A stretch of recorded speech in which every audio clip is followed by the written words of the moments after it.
Dans le cadre de la protection des ressources naturelles, plus précisément la terre et la forêt, la dynamique de transition agroécologique du Sénégal, DITAES, a initié des ateliers d'échange avec les élus, des organisations de la société civile, des techniciens, des producteurs, dans les communes de Missira, de Makakoli-Bantan et de Koussanar. Seyni Dian, membre de la plateforme DITAES, est point focal de CNCR, cadre de concertation et de coopération des ruraux, nous explique la plateforme DITAES. La DITAES est une plateforme qui regroupe les organisations de la société civile et qui prend à bras le corps la problématique liée non seulement au problème foncier, mais aussi à la ressource. Parce que quelque part, quand on parle de foncier, on a tendance à oublier la ressource. Et dans ce dispositif, nous avons vu que l'homme est au cœur de tout ce dispositif. C'est pourquoi ils ont pensé au fait de décentraliser peut-être les activités. Au lieu que les choses se passent au niveau national, au moins qu'on essaie de désagréger au moins la structure. Essayer de toucher les acteurs à la base. Parce que quelque part, c'est la cible. Et qu'il ne sert à rien peut-être de poser la problématique et de proposer des solutions, alors que la cible en tant que telle n'appréhende pas quelque part les différentes déclinaisons même de la structure. C'est l'objectif de nos différentes rencontres. Hier on était à Missira, aujourd'hui on est à Maka, Inch'Allah si Dieu le veut bien. Demain nous serons à Koussanar dans le même cadre et échanger avec les producteurs, les élus. Parce que quelque part, on ne peut pas parler de politique foncière sans pour autant les impliquer. Déjà qu'ils ont la gestion de cette gouvernance-là. Donc c'est ce qui explique au fait l'objet de la rencontre d'aujourd'hui.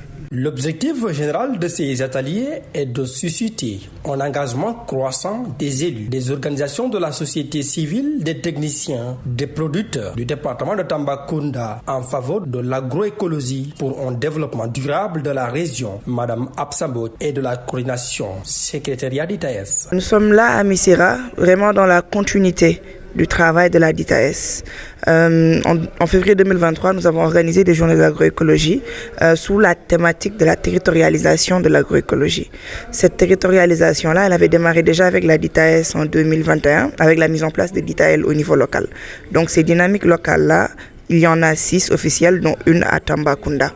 Et l'objectif de notre venue aujourd'hui à Tamba est justement de concrétiser cette territorialisation-là encore beaucoup plus au niveau des arrondissements pour mieux asseoir cette agroécologie-là. Donc maintenant, pour comprendre comment nous fonctionnons, l'accompagnement de la DITAES, elle vient autant de ses membres du DITAEL que de la DITAES, dépendamment des fois du projet qu'ils ont dans la zone ou au niveau de la région. Et donc, que ce soit un accompagnement du coup technique, financier, qui viendra en appoint sur le long terme. À Missira, l'autorité administrative a magnifié l'initiative et souhaite que les populations directement impactées puissent changer d'attitude au profit de l'agroécologie. Moussa Mbouch est le sous-préfet de l'arrondissement de Missira. Je crois que DITAEL est déjà un maillon, n'est-ce pas? Et on a les bras techniques de l'agriculture de l'ANCAR qui sont à côté de ces paysans-là pour les initier.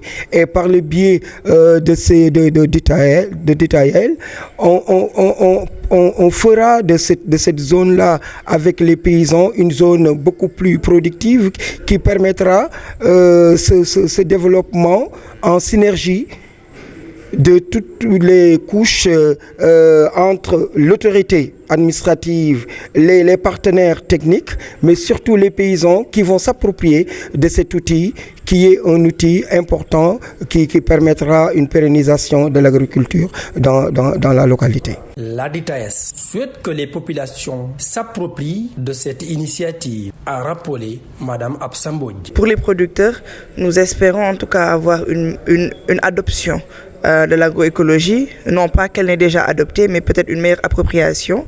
Et justement, peut-être la particularité du contexte dans lequel nous sommes, c'est que non seulement que les producteurs se l'approprient, mais qu'ils soient ouverts à toute la diversité d'acteurs également qui est au niveau de cette localité-là, de cet arrondissement de Missira. Et justement, aujourd'hui, pendant cet atelier, on retrouve toute la diversité d'acteurs que j'ai cité plus tôt. On retrouve aussi une bonne représentation d'élus qui est assez importante parce que c'est également à travers eux que nous pourrons territorialiser l'agroécologie de manière plus pérenne. À Makakoli-Bantan, où s'est tenue la deuxième journée des ateliers, le sous-préfet Mbaké Thiam, après avoir magnifié l'initiative, a remercié les eaux et forêts qui abattent un bon boulot pour la protection de la forêt, selon lui. Ce qu'il faut déjà comprendre, c'est que la gestion ou la préservation de l'environnement, ce sont des compétences qui sont assurées par le service des eaux et forêts et très bien assurées même dans l'arrondissement de Makakoli-Bantan avec la brigade des eaux et forêts accompagnée dans ce sens-là avec le secteur de Tambacounda. Alors, cela dit aussi, nous avons besoin de l'implication effective des acteurs et des citoyens et des populations. Donc, avoir dans ce sens-là des partenaires qui viennent nous accompagner, des partenaires qui nous font en tout cas dérouler des cadres comme celui-là, des cadres à l'occasion desquels on a la possibilité de discuter très amplement de tout ce qui est difficulté, de tout ce qui peut également constituer comme perspective. Donc ce n'est que quelque chose à saluer pour nous. Donc l'État y est, la position de l'autorité administrative naturellement, c'est d'accompagner, c'est de faciliter, c'est également mettre les moyens, les énergies nécessaires à ce que cela qui nous préoccupe aujourd'hui puisse en tout cas être pris en charge de la meilleure des manières. Lors du dernier atelier à Koussanar, les producteurs ont souligné la difficulté liée à l'obtention de la terre qui les oblige parfois à utiliser l'engrais chimique. Madame Aminata Sankare, adjointe au maire de Koussanar, est revenue sur les procédures d'obtention de terre. On a parlé d'attribution de la terre parce que les gens se plaignent pour dire qu'ils n'ont pas accès à la terre. C'est vrai qu'on ne donne pas tellement, mais on est en train de donner quand même. Mais avec la manière, parce que quand tu veux faire un jardin de maraîchage pour un groupement et que tu fais une demande à ton propre nom, ça ne serait pas facile de te donner la parcelle.